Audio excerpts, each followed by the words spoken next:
Hello दोस्तों, कैसे हो आप लोग। आज का जो हमारा टॉपिक है बहुत ही इम्पोर्टेंट टॉपिक है। ये मान के चलिए कि ये जो टॉपिक है ये बहुत ही इम्पोर्टेंट है हमारे लिए, हमारे देश के लिए, हमारे परिवार के लिए, हमारे गांव के लिए, हमारे शहर के लिए, किसी भी चीज़ में अगर आप इसे देखेंगे ये बहुत ही इम्पोर्टेंट टॉपिक है हर एक मुद्दे से। ठीक है। और बैनर जैसे आपने देख ही लिया होगा, जो बैनर मैंने लगाया था आपको पता ही चल गया होगा हम किस टॉपिक पे बात करने वाले हैं। टॉपिक है एजुकेशन। ओके, एजुकेशन टॉपिक मैंने क्यों आज चूज़ किया है, उसका कारण क्या है, रीज़न क्या है। क्योंकि बीते कुछ दिनों में मैंने ये सब रियलाइज़ किया है कि एजुकेशन जो है वो इंडिया के अंदर नो डाउट गवर्नमेंट सपोर्ट कर रही है, बट लोग जो है उसे प्रॉपर तरीके से जो है टेक ओवर नहीं कर पा रहे कि एजुकेशन हमें कितना इम्पोर्टेंट देना चाहिए, एजुकेशन हमें क्यों लेना चाहिए, क्यों नहीं लेना चाहिए। दोनों ही तरीके से जो है एजुकेशन के बारे में हम बात करने वाले हैं। देखिए, यहाँ पे दो फैक्टर होते हैं। पहला फैक्टर कि आप किस बैकग्राउंड से हैं, दूसरा फैक्टर कि आपकी फैमिली में कौन पढ़ा लिखा है या नहीं है। जस्ट लाइक मैं बता दूं कि अगर हम ऐसे बैकग्राउंड से हैं जहाँ पे बिल्कुल ही किसी ने पढ़ाई नहीं की हो, लेकिन ये सबके ऊपर नहीं लागू होता। कुछ परिवार ऐसे हैं उनमें ऐसा होता है कि वो एजुकेशन को प्रॉपर तरीके से समझ नहीं पाते। ठीक है। जस्ट लाइक मैं अपना एग्जांपल देता हूँ। इसके अंदर कैसा था कि हमारे जो फादर हैं, हमारे फादर जो है सिर्फ 12th साइंस से पास किए हुए हैं, और जिस टाइम पे उन्होंने 12th साइंस में पास किया था, पास आउट किया था, उस टाइम पे पूरे गांव में उनका सेकंड नंबर आया था परसेंटेज में साइंस साइड से। ओके, तो उनको जो 12th तक उन्होंने पढ़ाई की जो है साइकिल से वो 20 किलोमीटर जाते थे, 30 किलोमीटर आते थे। ठीक है। कई बार जो है वो वहीं पे रह जाते थे, वहाँ पर लोगों के साथ, या फिर सुबह सुबह वो बराबर तरीके से उनको खाना पीना भी नहीं मिलता था। इस तरीके से वो जो है ट्रैवल करते थे। लेकिन चेंजेस कहाँ से स्टार्ट होता है? चेंजेस यहीं से स्टार्ट होता है जब कोई परिवार का एक व्यक्ति इस तरह की चीज़ें सोचता है कि मुझे एजुकेटेड हो रहा है, मुझे दूसरे क्लास में या फिर थोड़ा सा अपग्रेड होना है अपनी लाइफ को लेके। तो वहीं से जो है चीज़ें जो चीज़ें हैं वो चेंज होना स्टार्ट होती हैं। ठीक है। अभी मैं आपको एक बात बताऊं कि मेरे पूरे परिवार के अंदर, जो मेरा पूरा परिवार है उसके अंदर कोई भी मास्टर डिग्री किया हुआ नहीं है पर्सन, कोई भी। ठीक है। ये हुआ किसकी वजह से? मेरी फैमिली के अंदर उस टाइम पे, जिस टाइम पे मेरे पापा ने 12th पास की थी, किसी ने भी 12th पास नहीं की थी प्रॉपर तरीके से। ठीक है। और कोई भी 12th पास नहीं था उस समय मेरे परिवार के अंदर। मेरे पापा ये चाहते थे कि मैं किसी भी तरह जो है ग्रेजुएशन कंप्लीट करूं, मास्टर्स कंप्लीट करूं, आगे स्टडी करूं। ओके, तो अगर वो उनका परसेप्शन नहीं होता, इनकम की भी बात नहीं है, इनकम भी बहुत ज़्यादा नहीं थी हमारी कि हम पढ़ पाए। हम 3 भाई बहन हैं, तो सबके ऊपर उतना ही एक्सपेंस हो रहा था। ठीक है। तो यहाँ पे परसेप्शन और आपका जो विजन है, आपने ये सोचना है कि भाई मुझे अपने बच्चों को या फिर किसी चीज़ को प्रॉपर एजुकेट करना है, तभी आप उसे कर पाएंगे। ठीक है। अगर हम लोग व्यू या परसेप्शन नहीं बनाएंगे तो वो उसके ऊपर कुछ लागू होने वाला नहीं है। इसमें कुछ लोग ऐसा भी कहेंगे कि पढ़ लिख के क्या ही फ़ायदा है कि हमें जो है जो कमा रहे हैं पैसा, वो एक पढ़े लिखे जो इंसान है उससे ज़्यादा पैसा कमा रहे हैं। ठीक है। दोनों ही चीज़ें में डिफरेंस है दोस्तों। देखिए, आप कमा रहे हैं भले, लेकिन वहाँ पर भी कई चीज़ें जो है जो डिफरेंसेस आती है। सबसे पहला डिफरेंस ये है कि आपकी सोचने की जो वो होगी, क्षमता होगी, या फिर सोच जो आप रहे, वे ऑफ थिंकिंग जो आपका है वो उन दोनों से डिफरेंट होगा। ठीक है। सेकेंड चीज़ मैं आपको बता दूं, लर्निंग मेथड जो होता है ना, एक पढ़े लिखे इंसान में और एक बेपढ़े लिखे इंसान में लर्निंग मेथड वो बिल्कुल ही डिफरेंट होता है। ठीक है। तीसरी चीज़, कम्युनिकेशन।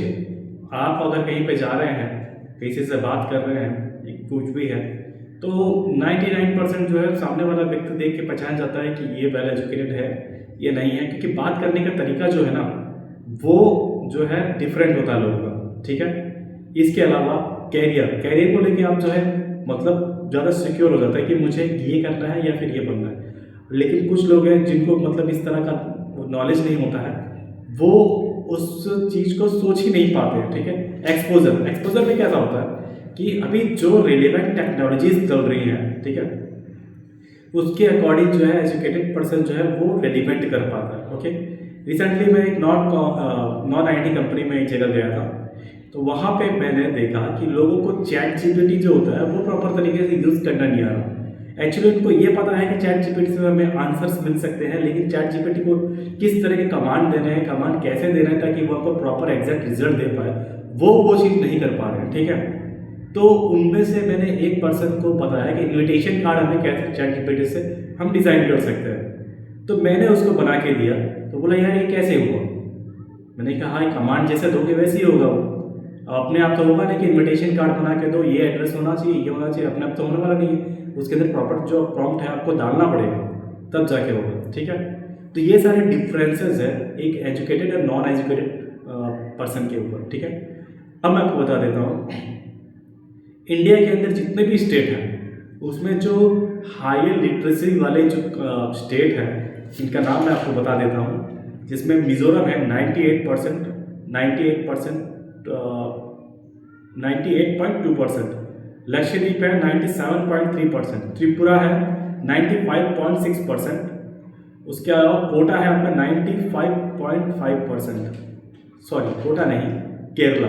ओके, केरला है 95.3%, गोवा है आपका 93.6%, और आपका हिमाचल प्रदेश है 99.3%। ओके, और आपका नागालैंड है 95.7%। ओके, 94 पॉइंट, हिमाचल प्रदेश है आपका 94.3%। ठीक है, अब इन स्टेट के लोगों में अगर आप जाएंगे, ठीक है, तो जो अदर स्टेट के लोग वहाँ पे गए हैं उनकी मैं बात नहीं कर रहा। ठीक है, लेकिन जो वहाँ पे लोग हैं, जस्ट लाइक एक सिंपल से एग्जांपल आप ले सकते हैं कि यहाँ पे अगर इतनी लिटरेसिटी है, ठीक है, तो सब में नहीं होगा, लेकिन मोस्ट ऑफ द लोगों में जब आप बात करेंगे ना तो आपको पता चल जाएगा कि ये वेल एजुकेटेड है, क्योंकि way of thinking, way of communication दोनों में ही डिफरेंसेस होता है। ओके, इसके अलावा मैं ये चीज़ें आपसे क्यों डिस्कस कर रहा हूँ, उसका रीज़न है, मैंने जैसे स्टार्टिंग में आपको बोला कि बीते कुछ दिनों में मैंने कुछ रियलाइज़ किया है जो मैं आपसे डिस्कस करना चाहता हूँ। रिसेंटली मैं एक स्टेशन पे गया था, स्टेशन का नाम मैं आपसे नहीं लूँगा, जिस स्टेशन पर मैं गया था उस स्टेशन पर लिफ्ट थी। ठीक है, तो उस लिफ्ट के अंदर लिखा था भाई 1360 किलो, 1360 किलो से ज़्यादा वजन नहीं होना चाहिए इस लिफ्ट के अंदर। ठीक है, लोग जो है जैसे ही लिफ्ट आती है, लैंड होती नीचे, लोग उसके ऊपर चढ़ना स्टार्ट कर देते। ये भी नहीं देखते कि आगे कितने लोग चढ़ चुके हैं, उनको ऐसा कि पहले मैं चला जाऊँ, पहले मैं चला जाऊँ, पहले मैं चला जाऊँ। ठीक है, चलो ठीक है, लेकिन चढ़ने के बाद भी जब लिफ्ट ऊपर नहीं जा रही, जब उनको पता है कि भाई लिफ्ट का वेट ज़्यादा हो गया है, किसी को भी पता नहीं चल रहा था कि लिफ्ट का वेट ज़्यादा हो गया है और कोई उसमें से जो है निकलने के लिए तैयार नहीं था। पहली चीज़ तो मैंने कहा कि लिफ्ट का वेट ज़्यादा हो गया है, उसमें से निकल जाइए, इंडिकेशन सामने है, लेकिन तो भी लोग उसे देख नहीं पा रहे हैं, इग्नोर कर रहे हैं। ठीक है, या तो लोग समझना नहीं चाह रहे हैं या फिर समझ के भी अनदेखा कर रहे हैं। ओके, सेकेंड थिंग जो मैंने देखा कि लिफ्ट के अंदर, ठीक है, ये चीज़ थी, उसके अंदर गए, ऊपर गए, ठीक है, नीचे निकले। सेकेंड डे मैंने देखा सेम कंडीशन में उसी लिफ्ट में लोग भरे पड़े पूरी तरीके से। एक बंदा तो उसका बैग बाहर सेंसर में आ रहा है तो लिफ्ट बंद नहीं हो रही है, 2 मिनट से खड़े कि भाई क्यों नहीं बंद हो रही, क्यों नहीं बंद हो रही। फिर मैंने उनको बताया कि भाई आपने क्या करना है, आपको यहाँ से आगे बढ़ना है, यहाँ पे सेंसर में बैग फंस रहा आपका। तब वो हटे तब जाके लिफ्ट बंद हुई। अब मैं आपसे ये कहना चाहता हूँ, इसके अंदर मैं किसी की बेइज्जती नहीं कर रहा हूँ और ना ही मैं किसी चीज़ को बोल रहा हूँ, ठीक है, लेकिन यहाँ पे बात समझने वाली है। वो 1360 किलो का जो वेट है उसमें कई लोग आए होंगे, उस कई लोगों के अंदर एजुकेटेड पर्सन भी आए होंगे। ठीक है, तो एटलीस्ट वो मना तो कर सकते थे कि ये प्रॉब्लम आ रही है इसके अंदर, ऐसा हो सकता था, लेकिन नहीं हुआ। क्यों नहीं हुआ? जिस पे मैं अभी बात कर रहा हूँ आप लोगों से, ये फैक्टर वही है कि ये तो सिर्फ एक लिफ्ट की बात है, और भी ऐसी चीज़ें देश में कई सारी हैं जहाँ पे ये प्रॉब्लम्स हो सकती हैं।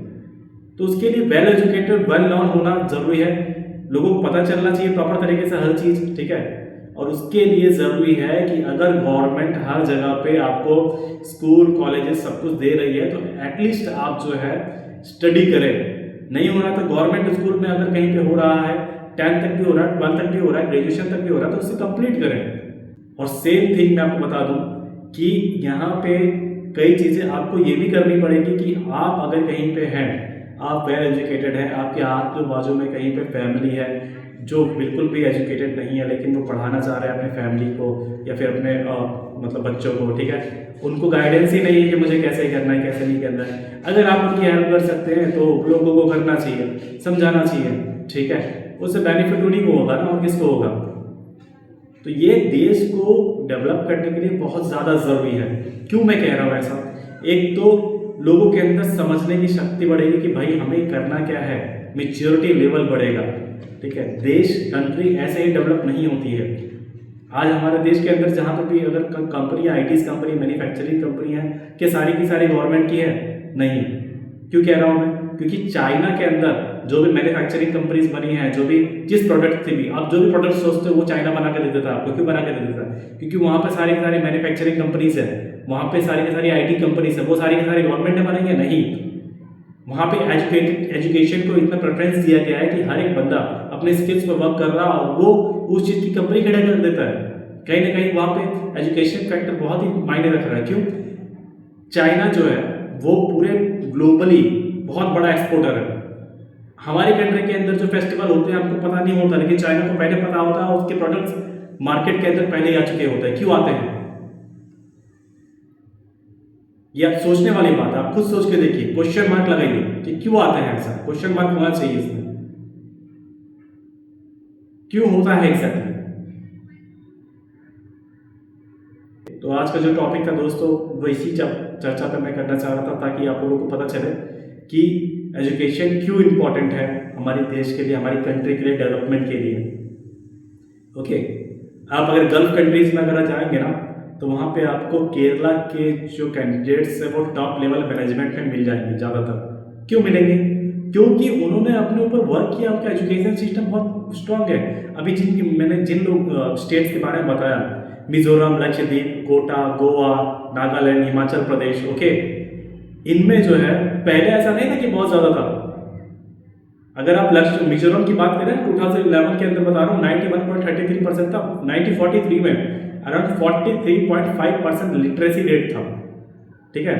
लक्षद्वीप में 1951 में सिर्फ 15% से अभी 97% पे आ गया। आप समझ सकते हैं कितना बड़ा डिफरेंस है। ओके, 1987 में जो है 86% था, बिटवीन 2001 से 1987 के बीच में। कैसे हुआ? लोगों को जागरूक करना पड़ेगा, ठीक है, कि भाई सही गलत को समझो। ओके, तो ये बहुत ही मेन फैक्टर है आपके एजुकेशन में और आपके कैरियर ग्रोथ में और कंट्री के कैरियर ग्रोथ में। तो दोस्तों आज का जो टॉपिक था वो इसी चीज़ पे था जो मैं आपको बता सकूं। और आप कहीं पे भी देख लीजिए, कहीं पे भी देख लीजिए, जो भी वेल एजुकेटेड लोग हैं कहीं ना कहीं वो सक्सेस हैं, ठीक है।